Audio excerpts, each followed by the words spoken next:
Am I the a-hole for leaving my daughter and grandkids very little as an inheritance in my will? The story of my life. I was a very troubled kid. I got into tons of trouble with the law, was in and out of jail, and had a terrible addiction to meth, shooting up daily. I never thought I was going to live to see 25, let alone 60. My last stint in prison was 4 years. That was my last brush with the police. Arrested in 95 and out in 99. It's been about 30 years clean. When I got out of prison, I owed $70,000 in child support. I dug myself out of debt with various jobs. Through hard work, I've amassed over $1 million today. My credit score is now 843. I did this all on my own. I busted my butt, going from shoveling dirt and mud under crawl spaces to running the insulation portion of 60-story high-rises with 7 to 10 guys working under me. I'm now disabled from an accident at work, and I'm in the process of starting a nonprofit that trains the neurodivergent to gain work experience. My second daughter today is neurodivergent. Rewind to about 1990. I had a child with a woman I thought I loved. This was at the height of my addiction. I knew we weren't ready for a child, and I relayed that. To me, this was a discussion, but it clearly meant more to her because she just left me and was gone. She didn't involve me in the birth. Maybe 2 years later, I had moved to the Northwest, and I found out she had moved to Florida to have the baby. We originally lived in New York. I got a letter saying I owed child support. My first child's name is Amy. When I got out of prison, I came back to New York and really tried to make up for lost time. At first, Amy seemed interested in getting to know me, but over time, I believe her mother poisoned her against me because of how much fun she saw me having with Amy. Over time, she became very angry and hurtful, going out of her way to be intentionally mean. I've spent the last 25 years trying to make amends, but nothing I do seems to work. For example, at one point her mother said, "I can't handle her. You have to take her." So I took her in. She was about 15, even though I was barely able to take care of myself. She was so hard on me. One day during an argument, she said, "It doesn't matter because I'm going back with my mom anyway." I said, "No, you're living with me now." But her mother filed paperwork again and took her back.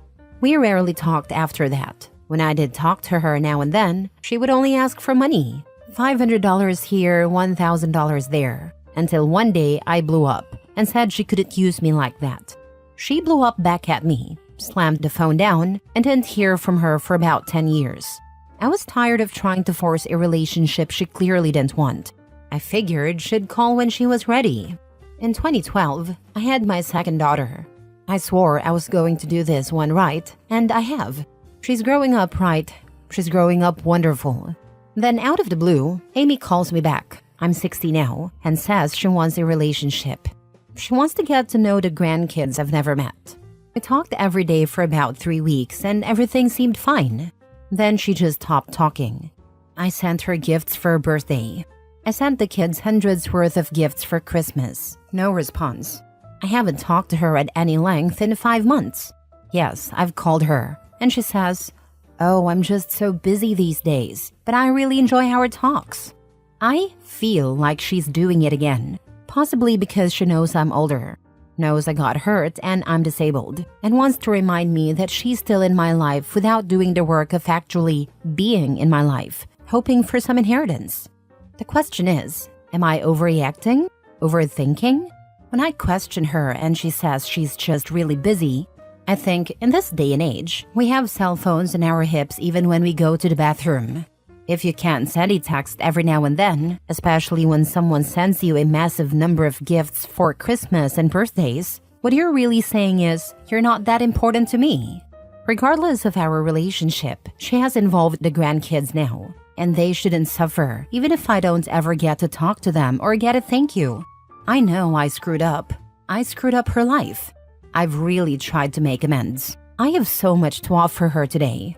Her mother didn't involve me in the birth, and I was fully paralyzed by addiction, living on the streets and shooting up in alleyways. I had no control over my addiction. I realized this is not an excuse. I can't change the past, but I'm trying to make up for it. What more can I do? She's put me in a difficult place with the grandkids. My therapist says to just be happy with whatever I get from her, and that when she's ready, she'll contact me. I send gifts and I don't even get a thank you. It's not that I don't plan on leaving her anything, but I think $10,000 each between her and the grandkids, $30,000 total, should be enough. Unless she really wants to involve me in her life and call me more than once every 6 months. Do I really have a right to expect some kind of relationship with her? She contacted me. She said she wanted a relationship. We talked for 3 weeks. Nothing happened on my end that I can see would have annoyed her enough to stop talking. And when I do talk to her, she says, No, everything's fine. I'm just really busy. Am I overreacting? Would you leave more as an inheritance? The thing I think about a lot is, yes, I hurt you. Yes, you have a right to be angry over it. But I never did anything to intentionally hurt you. She has gone out of her way to hurt me emotionally and to use me for money when she needs it. And every time I leave her, is that much less my other daughter will end up with. Edit, for those comments about maybe she needed me to be more involved and visit instead of just calling and sending gifts, she lives about 6 hours away from me. I offered to visit from day one. She said no because she has a small place and said she would drive out before the end of the summer. That turned into Christmas and now into spring. I even offered to meet at a neutral location, like Noble's amusement park, halfway between us, but nothing. I would drive out tomorrow to meet her if she'd let me. I have no problem giving her $500,000 while I'm alive through reciprocal actions. Does she want to buy a house? I'll help with the down payment. Does she want to start a business? I'll review her business plan and help her start the business and front the money. But I'm not going to just give her money after my death when she is meeting me halfway, so she can blow it all in a few years. I would rather help her today. But if that's not what she wants, then she doesn't deserve the money later. Now for the top comments. I would set up some sort of trusts for the grandkids to access when they come of age. Nope, I'd give no direct access. Just specify what it can and can't be used for, and have an executor who can disperse funds. I did one of those not too long ago. I did have it hand over the full balance at a specific but higher age, because if they didn't have their life sorted by that point, nothing can be done. I wouldn't send gifts to them. She seems to be playing games. The damage is done. I would leave a token amount, say $100 each, to acknowledge them, but also to make it clear that as the relationship has been strained and you are estranged, you don't want to leave them more. And then put all your money into a trust fund for your second daughter, so it can't be manipulated into going to the first daughter. I would make it clear to the trust holders that your second daughter has access to the money, but things should be put into her name or the trust's name to protect her in marriage and from financial abuse, etc. Not the a-hole. Your first daughter has a pattern of using you only when convenient, reaching out, getting gifts, then ghosting as emotional manipulation. $30,000 is more than fair considering her inconsistent behavior. You've tried repeatedly to build a relationship, and she keeps pulling away. Your second daughter, who you've raised right, deserves more of your hard-earned money. Your therapist is right. Keep the door open but protect yourself financially. She needs to put in actual effort if she wants a real relationship. Not the a-hole. You can do whatever you want with your money. Sounds like Amy is ready to be in your life again because she knows you now have money. A tale as old as time. But if she wanted his money, why break contact? Obviously, this would make everybody feel crappy and used. Opie should hear her struggle because, yes, he got out of his addiction, but it had an impact on her life as well. She didn't have a dad growing up. They should have talked about how to rebuild a totally new bond. I'm working on it. Next story. Am I the a-hole for refusing to change my mind regarding the money I gave my niece for her wedding? I gave my niece a decent sum of money for her wedding. This was 100% a gift on my part and have not regretted it. But my brother and sister-in-law want me to demand the money back from her for upsetting them. Personally, I think their reaction is over the top and extreme. But they are angry and their feelings are hurt, so maybe I'm being dismissive. The issue, if you can even call it that, is the wording used on the save the dates my niece and her future husband sent out. They gave their own names and listed the parents. But my niece listed sister-in-law as my brother's wife, instead of as a parent. It's handled like this. The groom's parents are listed as parents of the groom, names, while my brother and sister-in-law are listed as father of the bride, name, plus his wife, name. She also has a section stating she's the daughter of the late her mom's name. My brother and sister-in-law feel like this is a big insult and demeaning to sister-in-law's role because she met my niece and her siblings when they were all under 10 and has been part of raising them. To be listed as the wife instead of as the parent has led to hurt feelings. Meanwhile, my brother is angry that his wife is listed as just his wife, while his late wife is mentioned as the mother. He feels this overlooks the role sister-in-law played. My niece doesn't regret her choice of words for the save the dates, and because they had multiple discussions after they were sent out and she hasn't apologized, my brother and sister-in-law believe it's wrong for me to fund any part of what they see as an insult. When I refused to demand the money back and I refused to turn against my niece as they wanted, they turned on me. They said I should be defending sister-in-law, who raised my niece and the others. They said this decision has formed a crack in the blended family they built, and they fear all the other kids, including sister-in-law's bio kids from her late husband, will follow suit. They told me it should bother me and I should want better for my extended family. They also asked how I would feel if any of my children did this to me. I don't really think I'm wrong, but perhaps I'm just too close to this situation to know. Am I the a-hole? They're being ridiculous. Tell them to handle their business without dragging you in. The save the date card is totally appropriate and accurate. Miss Manners would approve. Read some newspaper wedding announcement wording for reference. Miss Manners would not approve of anyone telling you to retract a gift. And it also acknowledges the bride's late mother, which will be really important and meaningful to the bride. The second wife is butthurt about not taking the glory, even when she isn't paying for it.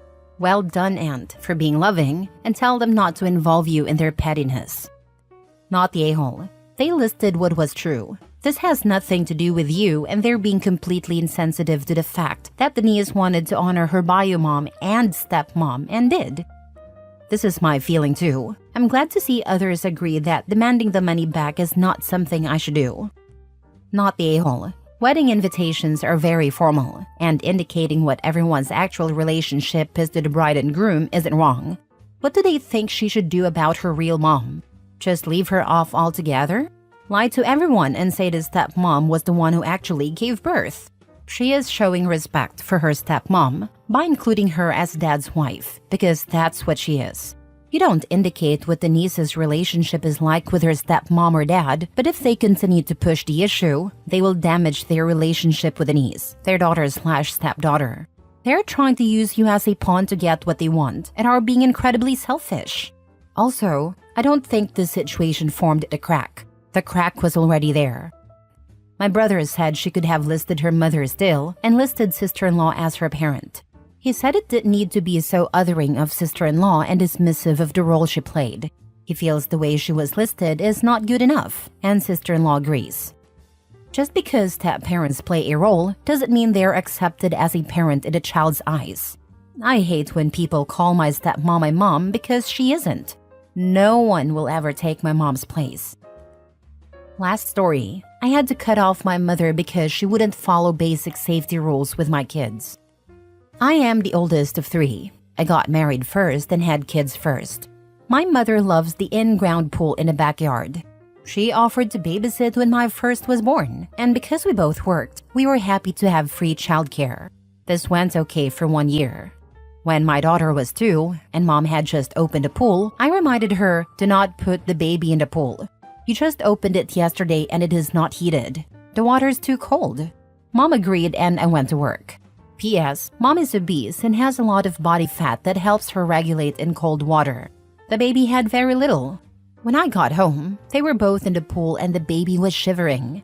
We argued. I bought her this little swimsuit, and she was so cute in it. We had to swim, Mom said. She insisted the baby wasn't cold, but the baby got sick. At 3 years old, my daughter was having food allergies.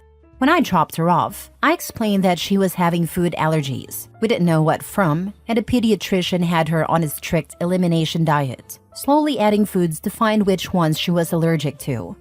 Doctor's orders: do not feed her anything unless it is in this lunch basket. Prescribed diet only. Mom agreed. When I got home, they were eating cookies and cake. Mom said grandmas are supposed to spoil grandkids. At 4 years old, my mom lost a child in a store while shopping. A week later, my wife lost her in a store. A month after that, I also lost her in Walmart and had to ask security for help. They called the cops, who locked down the Walmart and started a lost child search. We found her hiding inside a camouflage jackets and sporting goods, which really, when you think about it, is a good hiding spot. So when I had a dinner invitation to meet with a VP and my boss to discuss promotion options and a moving bonus, I told Mom no shopping. She agreed, explaining that in addition to the 4-year-old, she was caring for a senior/Alzheimer's patient family member. When I arrived, Mom was getting herself and a senior ready to go out. She asked for the car seat. We argued about that for several minutes. She said I had to go to my important meeting, so I didn't have a choice. Give me the car seat, she insisted. I called my boss, asked for forgiveness, and canceled dinner due to a small family emergency. The job offer was rescinded the next day. Dad refuses to discuss it. I went no contact. Mom tells the entire family/friends/neighbors/church that I refuse to see her for no reason. So 4 questions. 1. Am I the a-hole for going no contact? 2. Am I the a-hole for trying to talk it out for months? 3. Am I the a-hole for keeping no contact unless she apologizes and promises to change her behavior? She pulled the same food stunt on my brother's kid and my sister's kids years later. 4. The 4-year-old daughter is now 17. I have 2 more kids that she has barely met. Am I the a-hole for keeping no contact unless Mom agrees to discuss her behavior, apologize, and change it? You know, if there was an Olympic sport for ignoring basic safety rules, your mom would be a gold medalist. 1 gold and 2 bronze. My siblings have not cut her off yet, but they limit how much freedom she has with them. She has retired from competition now and is coaching other entitled boomers into selfish heights and parenting lows. Not to seem obvious, but she breaks rules literally set by doctors because she doesn't care. I mean, the food allergy thing, I know it's probably unlikely, but she could kill your child. What's she going to say then? Well, grandparents are supposed to spoil grandchildren? Yes, they are, but not in a destructive manner. And she lies to your face about not going anywhere with your child, then throws you under the bus, potentially losing you an opportunity. Not to seem rude, but have you checked out the Raised by Narcissists subreddit? Not saying she is one, but so far the only thing that matters in her mind is what she wants.